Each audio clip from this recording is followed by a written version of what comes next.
So, Roger, I guess we may as well just launch right into it. You've seen the industry from the inside for a couple of decades now. The quartz crisis probably predates you in your time, but other than that, is there any parallel in the industry's history to what we're going through right now?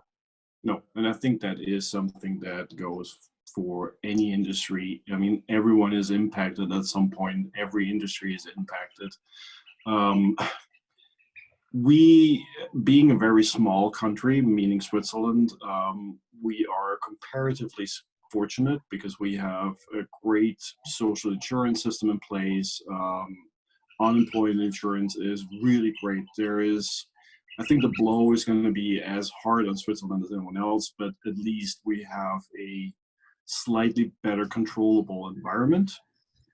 At the same time, I mean, tourism is down to zero. The watch manufacturers do not produce any watches currently. Pretty much all the launches have been postponed. No one is working. It's unprecedented. And I know the first rule about Rolex is you don't talk about Rolex, but they even recently announced that what was planned to be a sort of dispersed virtual unveiling to dealers on April 30th has been rolled back further. So Is this going to be pretty much just a lost model year for the industry between the loss of the trade shows and the lack of any viable alternative rollout model? How do you see brands working around this, or will they not? Will we just pick up in 2021? I think we were seeing a split into two groups. One group is clearly looking at the crisis as terrible as the crisis is, also as an opportunity, because you have a much more undivided attention. So we will see some launches that are still happening within the lockdown or the pandemic, while others who might be more mass-produced brands simply need to work on their stock and just wait till everything calms down. I think that's pretty much the two things we're going to see. There is a third group, the ones like the LVMH group that already launched in January, which in hindsight was not the worst thing to do. But pretty much I think for the large players, the big launches will be postponed till 21. Now, the language that's being used by Basel World is that the show is postponed till 2021, but in reality, they're not going to have two shows in 2021. So we're effectively looking at a cancellation and then one show to cover two model years. I guess the question becomes, are people within the industry going to buy into that notion that Basel is still the center of the watch world? Or are you going to see a move towards local shows, regional shows, mono brand shows? Is this an opportunity for alternative models, or do you see it more as a postponement of Basel proper? That's a tough one. And I'm repeating myself. We as an industry, we need Basel World or something like Basel World. We cannot have one global platform for the industry if we're moving towards smaller localized events. So having said this, yes, the show has technically been canceled for 2020, but at the same time, we don't know what's going to be happening in 21. I mean, knocking on wood, I really hope that we're going to be seeing each other in January in Basel. But we've been dealing with quite a lot of news that were unthinkable just a couple of weeks ago. And currently what we don't know is what's happening if the brands that at some point, some of them will run into cash flow issues, will demand their investments back from Basel because they want to have the money back this year. And this is where I think that's going to be the huge challenge for Basel World. Can you keep these brands excited till January 21 and loyal, or are you going to be losing them till then because the environment is going to be changing? I think the interesting thing is no one knows how the world is going to will be looking like once we're reaching something that is resembling some sort of normalcy. I'm refusing to say once we're going back to normal, because that's that's very difficult to imagine right now. But once we're we're feeling some sort of normalcy. I don't know if we're still in the mood of just boarding a plane the same way we did before. That's a good point. A lot of what felt routine in the past now feels profoundly uncomfortable. Along those lines, just because it's more immediate, and I think you could probably speak directly, I know last year, WatchTime LA and WatchTime New York were the highlights of my watch year. I did the Swiss trade shows, and I had a lot more fun with you guys. They're also major showcases for the brands and the models, and I think that's what folks don't understand. They're kind of like little mini trade shows. How have they been rescheduled, and how can people find more information about the alternative dates for WatchTime LA and New York? We currently still stick to the date of WatchTime New York, which is at the end of October. But again, like everyone else who is running a business, who is responsible for employees and clients, we are permanently trying to do something like a risk assessment. And for us, the one golden rule, and I think the easy thing is following this rule pretty much answers everything else, is rule number one: can we guarantee everyone's safety and health? And once you have to make a question mark there, you don't need to go to rule number two. Do you have the support of the brands? Rule number three, do you have the support of the collectors? And that's where for LA, which would have happened at the end of May in downtown Los Angeles, it clearly was even a different level where you wouldn't have the groundwork laid by the state of California. And so you don't even need to go beyond that. I am committed to just making sure that my team and my clients stay as safe as possible, and it's worth risking something where no one shows up, or it's just not the mood to celebrate watches. So when in doubt, just follow rule number one: make sure that everyone around you stays safe. And the website is WatchTime Events, Yes. where people can get the up-to-the-minute. Or WatchTime.com. I mean, we're trying to be as proactive as possible. We currently have already reached out to everyone who has a ticket for LA, offering either a refund or a ticket for New York if that's something that they would prefer. But we're just rolling with everyday challenges.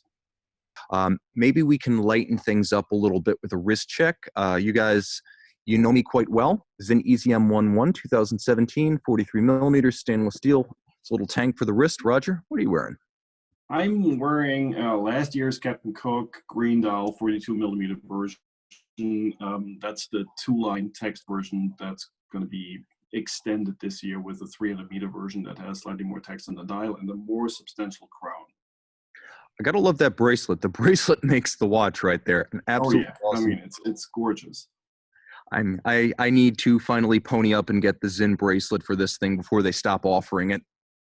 But let's talk a little bit about maybe the global scene. We've talked a little bit about trade shows, U.S. and Switzerland, very similar right now. But have we seen any signs of life from the Far East? I know the Swiss industry largely lives and dies by China, Hong Kong, and Singapore. Are there any rays of light from that side? Not in terms of people getting back to being crazy about spending a lot of money on things that they don't really need right now. But I think the positive is that we have already gotten slightly used to the idea of not being too reliant on Asia with the unrest in Hong Kong from last year. So that situation at least is not totally new, but still going to be very challenging because, I mean, at the same time, I think no one really has the numbers, but pretty much every watch sold in Zurich is being sold to a tourist. And if you don't have tourists, cities like New York, like Zurich, like Singapore, Hong Kong, they're going to be hit twice as hard. That's a good point. In terms of watch tourism, I think there's a bus that basically just travels between the Zurich airport and the Bucherer store in Zurich. So a major, not just a major finance center, but also a major watch tourism sector that's very dependent on Asia. I guess then the question, to steer this a little bit more toward product, what's impressed you so far this year? We have seen some watches. You were mentioning LVMH rolling out, Grand Seiko and Seiko have rolled out. Has anything really caught your eye this year? it's unfair because I know of some of the novelties that were supposed to be launched, but what we have seen, I certainly would say that Grand Seiko with the new movement and LVMH, especially with the Octo Finissimo in steel, which is exactly what the industry needs right now, but also, and that came a bit as a surprise, I think Zenith has a very strong year ahead. Especially with the DeFi. I would not imagine being that convinced of a co-branding like the ones they have with the Defender. That really came in strong. But it's really, I mean, it's knowing what some brands have planned and are also postponing and rescheduling to later of the year. We have really just seen a tip of the iceberg.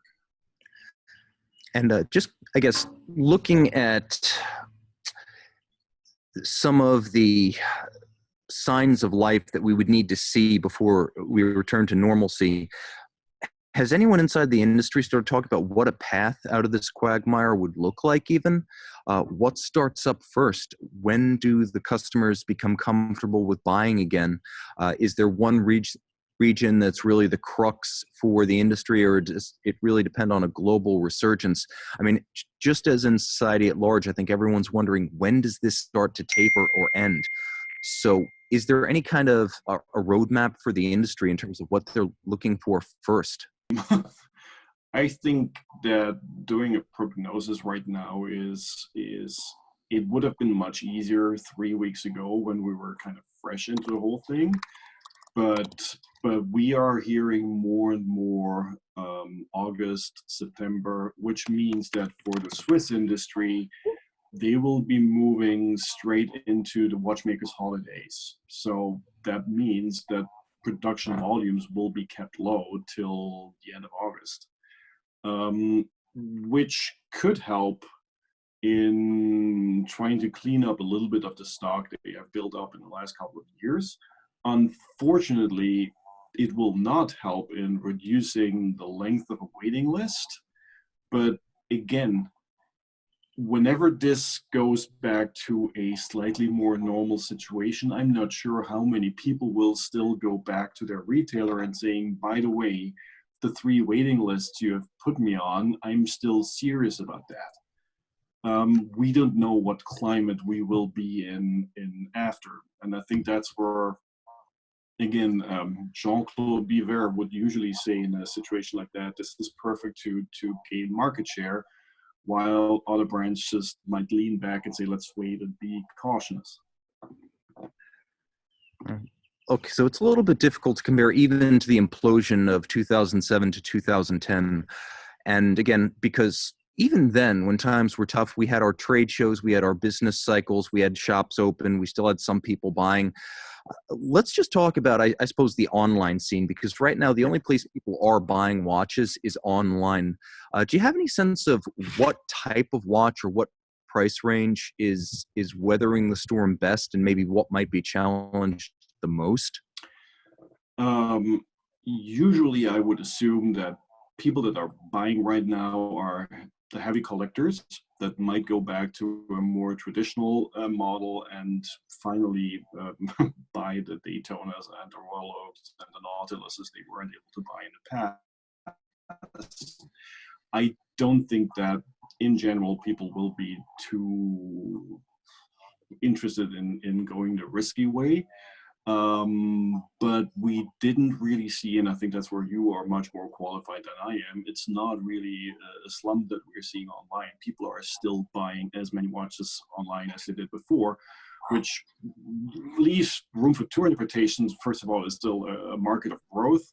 So we're just, people that already have spent online are still buying online because it's not new for them. But at the same time, we're hoping to have more people go online now. And I think what's interesting is it's exactly what you mentioned, in as much as the high-end collector is still purchasing. You would think during tough times, maybe the $3,000, the $4,000, the $5,000 watch sells. But I know on the watch box side, what we're seeing is stuff like Journe, Patek Philippe, Vacheron, Lange. It's moving out of proportion to its purchase on the marketplace. And I'm wondering if maybe this isn't a prelude to, and because we are still seeing a lot of commerce on the online side, if maybe this doesn't durably push the industry in the direction of online sales, not just on the secondary circuit, but also OEM and primary circuit. Could you see a situation like that where maybe the brands come out of this more amenable to online sales? I think that's already happening. If you look at, I'm not sure if we're mentioning brands, but at You least the can if ones you that want. already made it public, like Patek Philippe, allowing their retail to, as a specialty for the time being, to sell Patek Philippe online. But pretty much every other brand you're talking to is also announcing or already has an e-commerce solution in place. So that's going to be happening more and more. And once you've been there, once you have made the experience that you can actually do that and people spend money online, why should you go back? And it's a good point to make, because ultimately you have to wonder whether in the months that follow this episode, people will feel comfortable filing into a boutique, touching things that are touched by many hands. It does seem, I mean, look, here we are, we're interviewing over Zoom, we're having a conversation over Zoom, something I hadn't even heard of before this episode. I would have just done this on Skype. So the world and the commercial side, especially as technology and online commerce is concerned, it really is changing in real time. So I guess the other question then, if we can just circle around from the collector's perspective, is this an opportunity to buy? And what guidance would you give to collectors who are still in the market during this period? I think it really depends on everyone's personal situation. I think right now is a time to make sure that everyone stays safe. Again, that's my rule number one. If you can comfortably afford of buying watches, then yes, right now you can make great deals. You can find models you previously weren't able to find. But that really comes down to your own personal situation. I think everyone right now is struggling somehow with the impact of COVID-19. If you're dealing with stock options, everyone feels the impact, and it's very very personal choice. It could be a distraction. I mean, I'm super happy that I can just dig into my keyboard and write about watches and just be distracted and enjoy what I'm doing.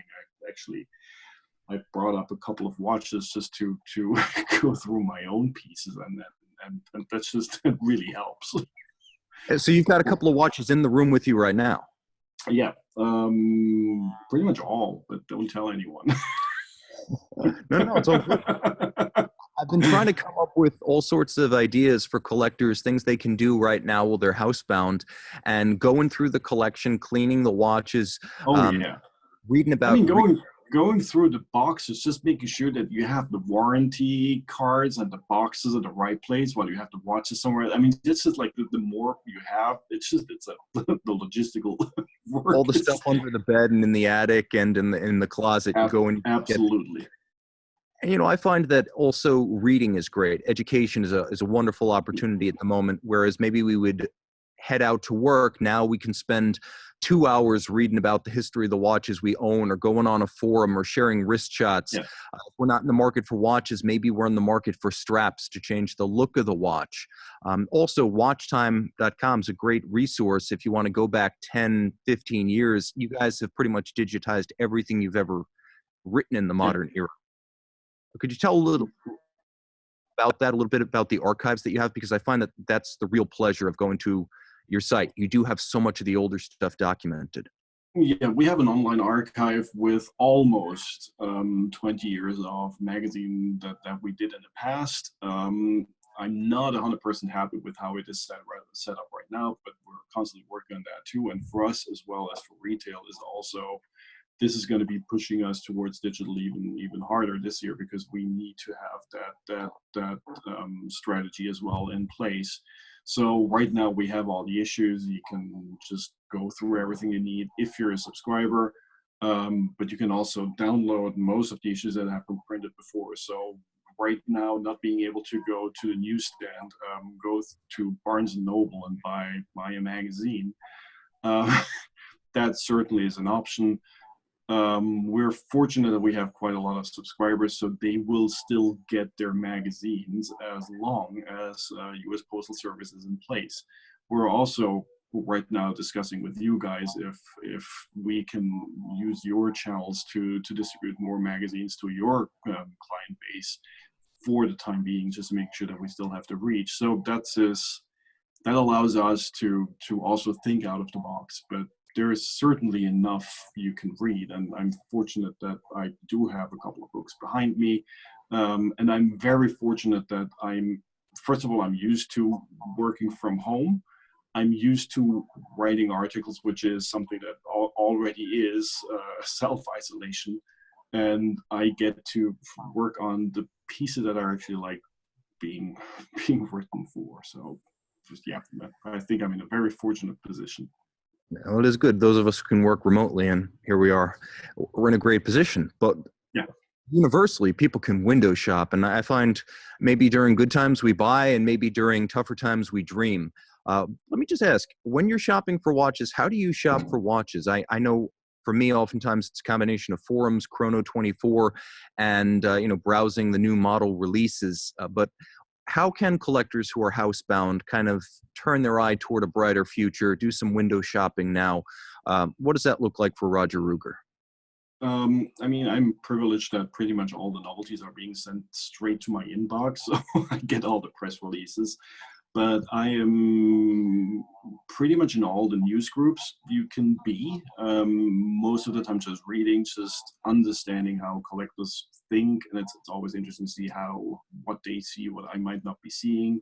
That's always a huge learning experience for me, not just being a collector myself, but just understanding how people react to something. And that's always, if I get a press release, either it's going to be myself posting something to a news group, or just reading through the comments and learning from how this model is being perceived, and maybe interact with the community once I realize that something might have been misunderstood, or needs to be corrected, or might deserve a little bit more of info.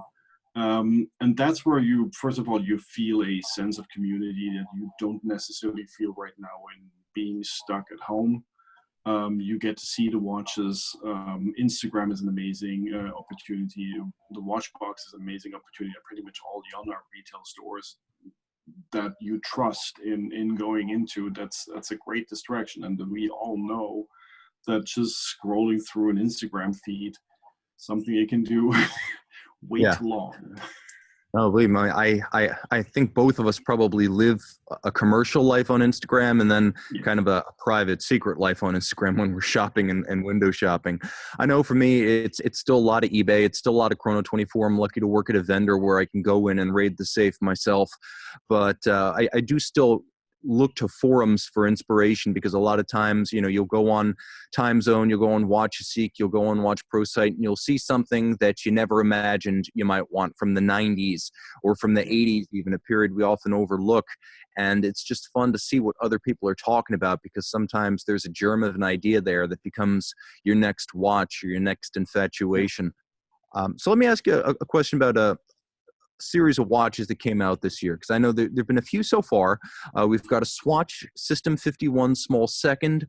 We have a couple of Blue Dial Panerais in the Mediterranean collection. We've got the Moser Vanta Blacks.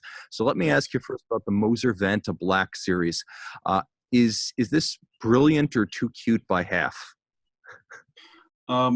Maybe I'm too conservative. I don't mind having a logo on a Moser. I'm okay with a more traditional layout of the dial, and this ultimate reduction, which is something, and again, this brings me back to the news group. It's so refreshing to have this kind of feedback from collectors. They're really people that just dig into it and just loving it. And for me, I would probably go into a slightly more conservative direction, especially with the brand like Moser, and they might not be liking that, hearing it from me, but I think it is a very traditional brand. I admire what they do in communication, and I think they're highly creative on how they communicate watches. They're fun, but the product brings with it something more conservative. So if I were in the market for buying a Moser, it would probably have a more traditional Fume dial or gradient dial with definitely a logo on it. So another question I've got for you, because it seems like since the CVC Capital Partners and George Kern takeover of Breitling from the Schneiders, there have been really two different levels of watch. There are the very well-received, low-volume historic reeditions. Last year, we had the 1959, the Navitimer reedition, and this year we have the Top Time reedition.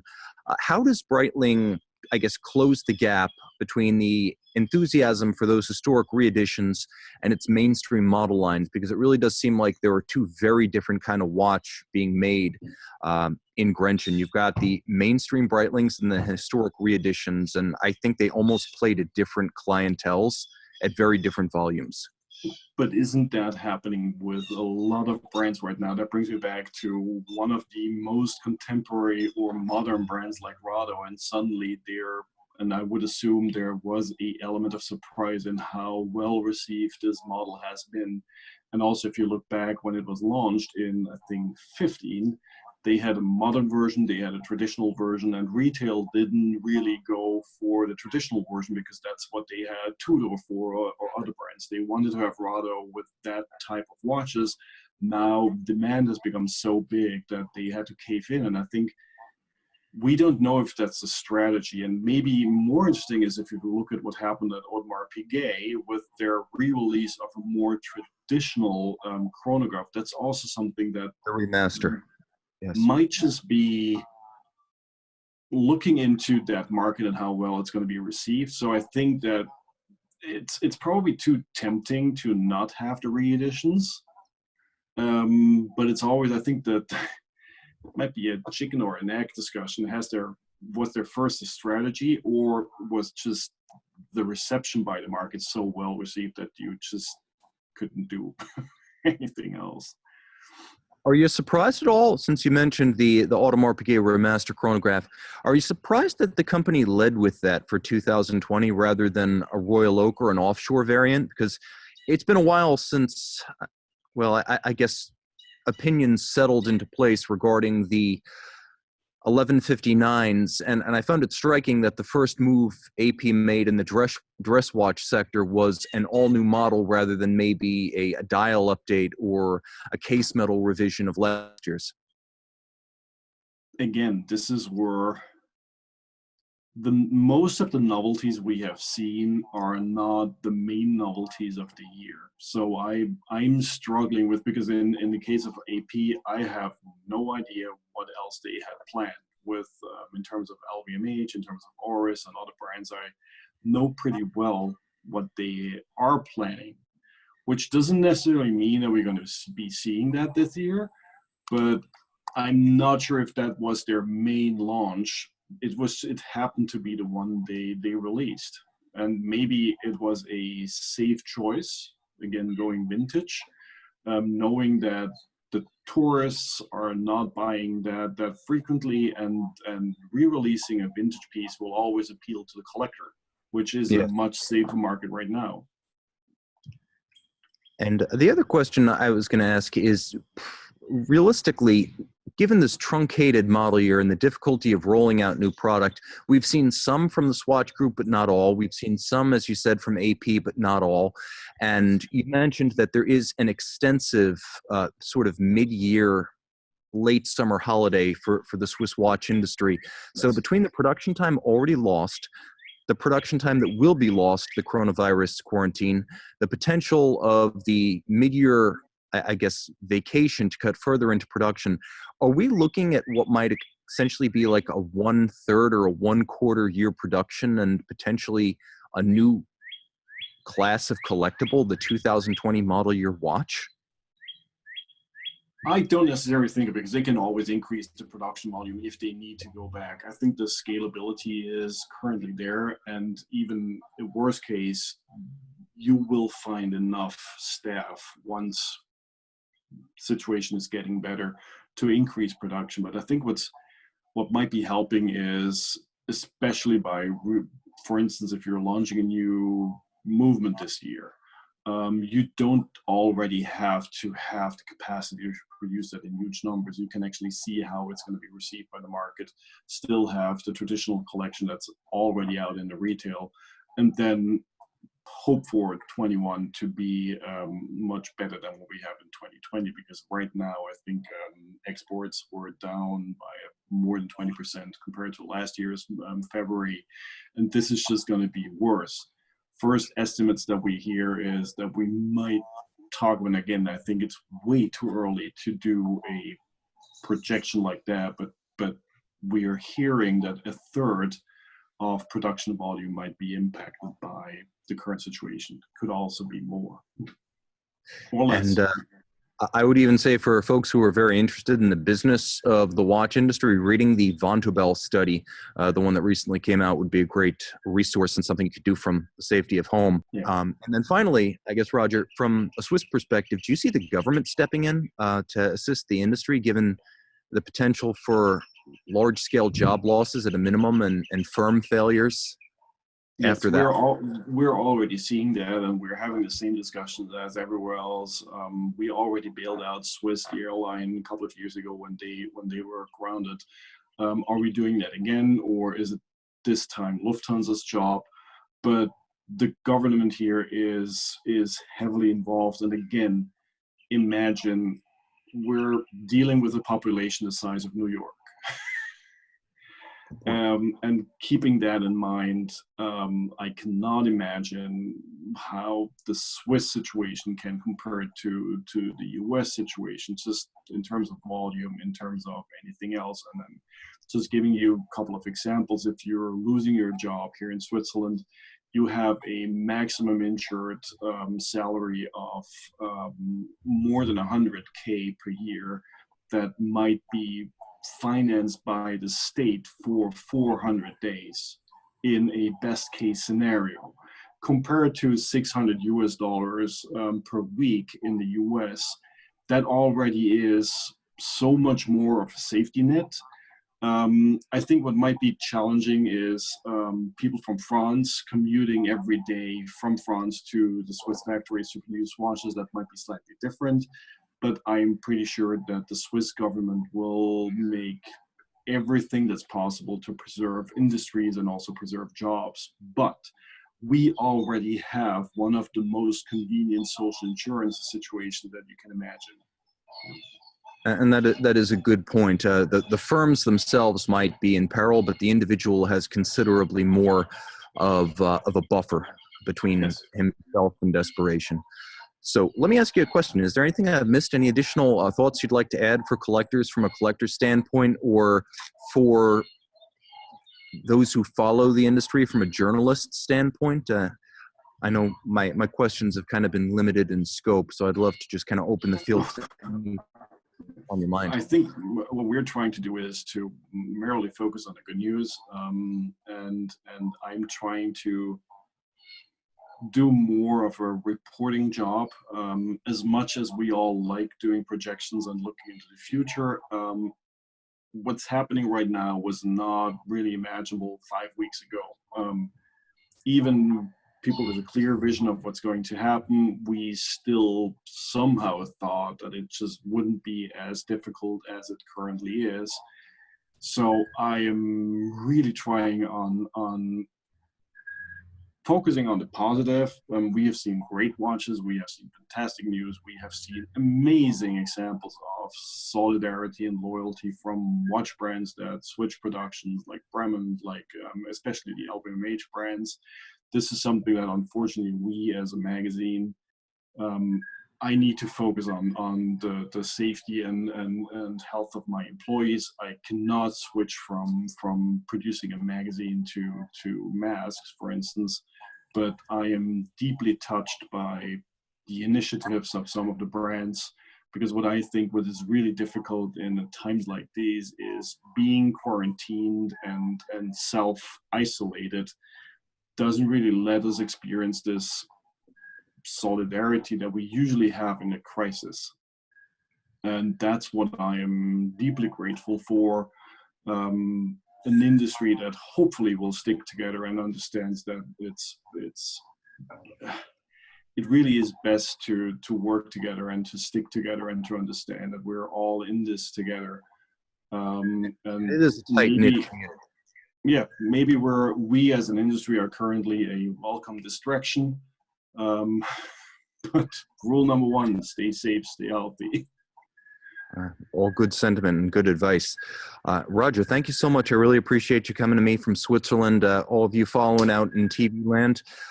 Roger will be back. I will be back. We will stay online. Reach out to any of us. Comments below, of course. Let us know what you're thinking. Let us know your questions. Roger and I will be responding in the chat box under this video. Absolutely. Roger, thank you so much. Stay Thanks healthy. for having us again. It was so great seeing you. I would have so much preferred seeing you in Philly, shaking our hands, but that's going to be next time. Sanitary online elbow bump right there, Yes. Roger. Thank you so much. Stay All right. safe and healthy, everyone. Tim out, Roger out, and thanks for logging on.